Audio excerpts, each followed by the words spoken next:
नमस्कार दोस्तों, हिमाचल प्रदेश में डॉक्टर हड़ताल पर है जिससे मरीजों को परेशानी हो रही है। ज़्यादा दिक्कत उन मरीजों को है जो दूर दराज के इलाकों से अपनी सर्जरी करवाने के लिए आए हैं या फिर जिनके टेस्ट होने थे, एमआरआई, सीटी स्कैन वगैरह होना था।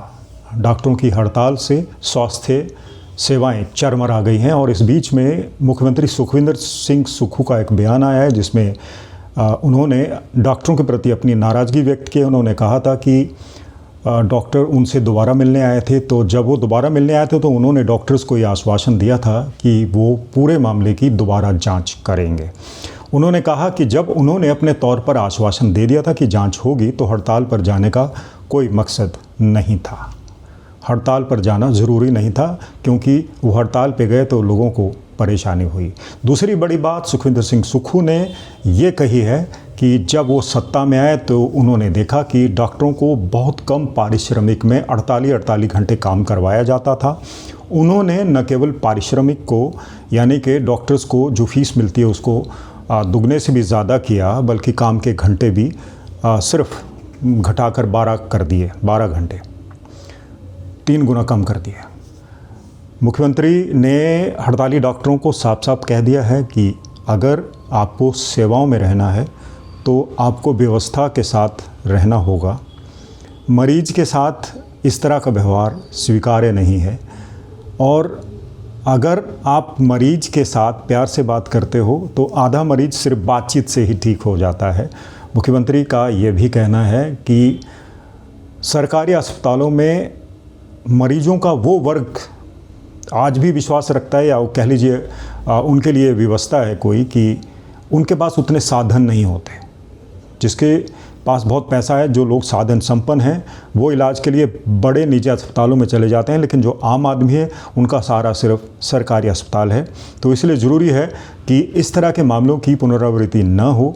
और जहां तक डॉक्टर की सस्पेंशन का मामला है उस पर फ़िलहाल मुख्यमंत्री ने चुप्पी रखी है, लेकिन ऐसा आभास हो रहा है कि कहीं ना कहीं आरोपी डॉक्टर की जो टर्मिनेशन है उस पर सरकार विचार कर सकती है, लेकिन फॉर टाइम बीइंग उनका सस्पेंशन जारी रह सकता है क्योंकि मामला अभी भी गर्म है और अभी तुरंत अगर डॉक्टर को बहाल किया जाता है तो जनता एक बार फिर भड़क सकती है।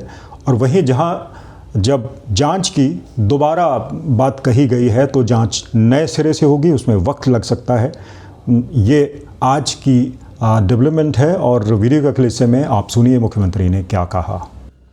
देखिए, सरकारी हॉस्पिटल्स में, मेडिकल कॉलेज में, सीएससीज में कौन आदमी जाता है? जो आम परिवार का आदमी होगा, गरीब आदमी होगा या निश्चित रूप से किसान होगा, बागवान होगा, वो जाते हैं। और हॉस्पिटल में जब वो जाते हैं तो एक आशा होती है कि हम हॉस्पिटल जा रहे हैं और उस हॉस्पिटल में जाकर हम ठीक होकर आएंगे।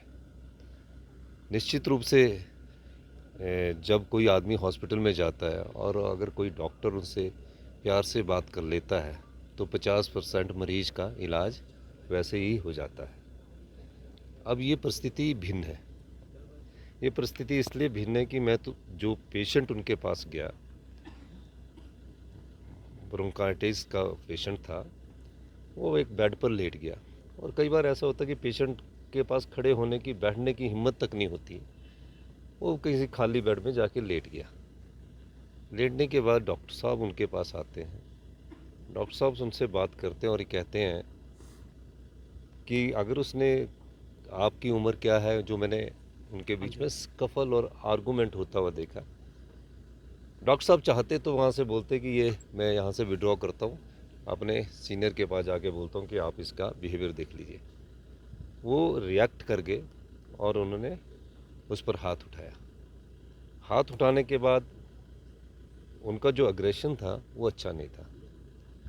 और निश्चित रूप से जब अग्रेशन अच्छा नहीं होता है और उस पेशेंट को वो पीट रहे हैं तो वार्ड के और डॉक्टर्स भी देखते हैं और पेशेंट भी देखते हैं।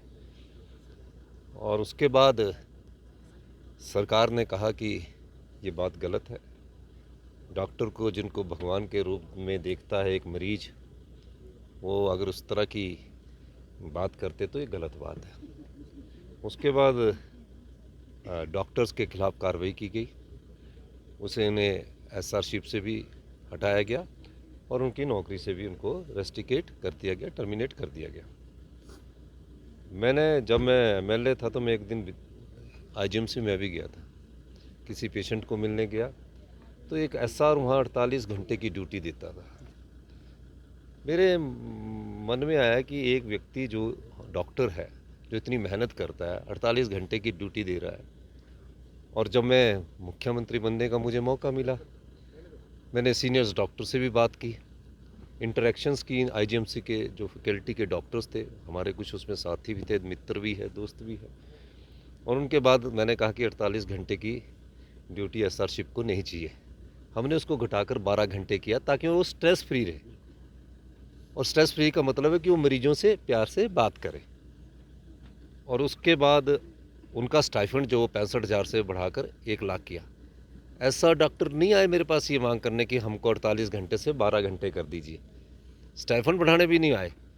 सीनियर्स थे। इंटरेक्शन के दौरान मैंने पाया कि डॉक्टर को स्ट्रेस फ्री होना चाहिए, और इस ढंग से हमने नियुक्तियाँ भी उसमें करनी शुरू की और हमने 12 घंटे की ड्यूटी भी दी।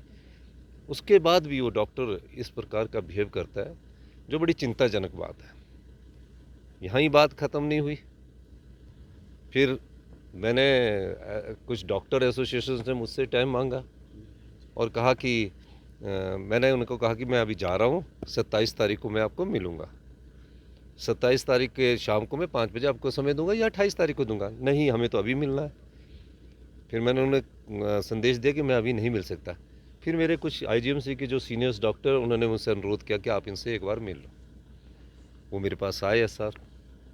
मैंने उनको बोला कि जो क्लिपिंग आपने दी है और जो आपने लिख के दिया, मैं उसको री इंक्वायर करवाऊँगा। जब मैंने उनको री इंक्वायर की बात कह दी तो उसके बाद स्ट्राइक पर जाने का क्या औचित्य था? उसके बाद स्ट्राइक का जाने का औचित्य नहीं था। अब मुख्यमंत्री जी आपसे कह रहे हैं, मैं चाहता तो मैं बोलता कि आप हेल्थ मिनिस्टर से जाके मिलिए, मैं चाहता तो सेक्रेटरी हेल्थ से भी जाके मिलिए। मैंने क्यों कहा? मैंने बोला ये डॉक्टर भी मेरे परिवार के सदस्य हैं, मैं इनसे मिल लेता हूँ, उनको समझाता हूँ।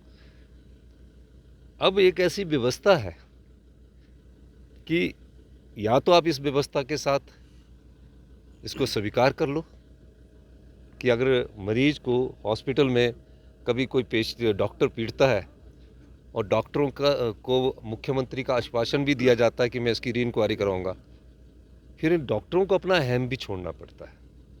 आपको मेरे पर विश्वास रखना चाहिए था। आप अहम ना छोड़कर हड़ताल पर चले गए, और हड़ताल पर जाने का औचित्य क्या है? मुख्यमंत्री ने आपको कहा है तो उसका उनके मन में किसी डॉक्टर के करियर को बर्बाद करना नहीं है उद्देश्य। वो भी मेरे परिवार के लोग हैं, वो हमारे परिवार के लोग हैं।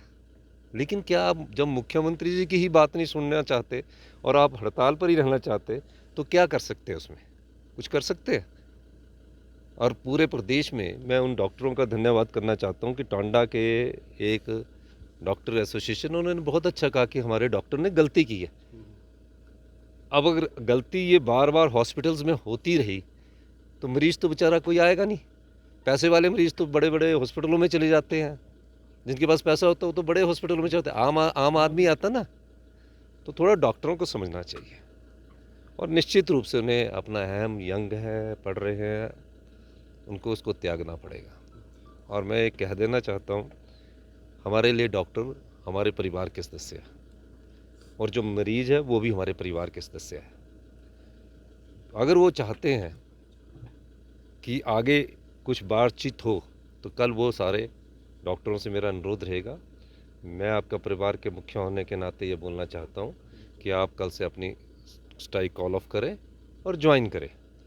और मैं ये भी कहना चाहता हूँ कि मैं आईजीएमसी के सीनियर्स डॉक्टर्स को बुलाऊंगा, उनसे चर्चा करूंगा, और जिस इंक्वायरी पर उनको सस्पेंशन हुआ, 2 प्रकार से उनका, एक एसआरशिप से उनका निकाला गया और एक उनको नौकरी से निकाला गया। सरकार की कई प्रकार से रिव्यू होती है, इसमें कोई ऐसा नहीं होता। एक बार महसूस करता है, डॉक्टर भी महसूस करता है, सज़ा मिलती है, दुख होता है, उसके बाद आगे बढ़ा जाता है। ये नहीं है कि किसी चीज़ में रिजिड ही रहना होता है। तो इस दृष्टिकोण से उन्हें पहले स्ट्राइक कॉल ऑफ करें। और मैं और डॉक्टरों से भी कहना चाहता हूँ कि आप अपने ध्यान दीजिए, आपकी प्रोटेक्शन का दायित्व भी मेरा है। जो लोग उन्हें थ्रेट करते हैं डॉक्टर्स को, जो लोग उन्हें डराते हैं, उनको सुरक्षा देना मेरा दायित्व बनता है। वो भी मेरे परिवार के सदस्य है।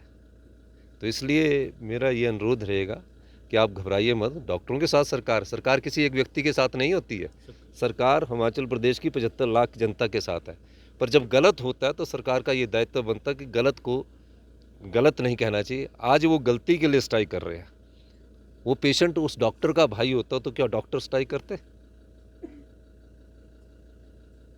कोई ना कोई, हम सब लोग एक दूसरे से जुड़े हुए, छोटा सा प्रदेश है। अहम छोड़िए, कल से आप अपने हॉस्पिटल में जाइए और उसके बाद मैं सीनियर जो डॉक्टर्स हैं, आपके प्रोफेसर्स हैं, उनसे मैं बातचीत करूंगा और किस प्रकार समाधान किया जाता है वो समाधान निकालने की हम कोशिश करेंगे। ठीक है। तो दूसरा आप कह रहे हैं कि हिमाचल के हित के लिए जो है हमेशा केंद्र सरकार यहाँ पे बनी रहती वो है। तो पीडीएनए का 2000 करोड़ है। बार बार बोलने के बाद 2023 के बाद अभी तो 1500 करोड़ दिलाओ जो मोदी जी से दिलाने हैं। ये तो आना ही है, ये तो सैंक्शनड है, इसकी इंस्टॉलमेंट आ रही है। ठीक है सर, थैंक इस वर्किंग कमेटी की बैठक में भाग लिया और आज 28 दिसंबर को कांग्रेस का स्थापना दिवस भी है यू। जी जी। और स्थापना दिवस में भी हमने पार्टिसिपेट किया। इधर आ जाइए, है ना। तो 28 दिसंबर को जो स्थापना दिवस है उसमें भी भाग